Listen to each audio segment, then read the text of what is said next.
ஜிபிஎஸ்னா global positioning system. Okay bro. Global positioning சிஸ்டம்ன்றது சேட்டலைட்ஸ்லேருந்து வர சிக்னல்ஸை கேப்சர் பண்ணும். அதாவது நம்ம ஜிபிஎஸ் டிவைஸில் ஒரு ரிசீவர் இருக்கும்.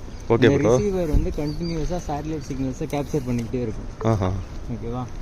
ஒரு சேட்டலைட் சிக்னல்லையும் டைம் இன்ஃபர்மேஷனும் லொக்கேஷன் இன்ஃபர்மேஷனும் ஸ்கேன் பண்ணிக்கிட்டே இருக்கும்.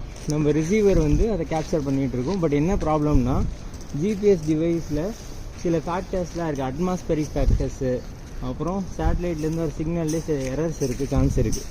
ஸோ இதை ரெக்டிஃபை பண்ண தான் ஜிபிஎஸோட அடுத்த வெர்ஷன் தான் டிஜிபிஎஸ் கொண்டு வந்தாங்க. ஓஹோ. Which is called S differential global positioning system.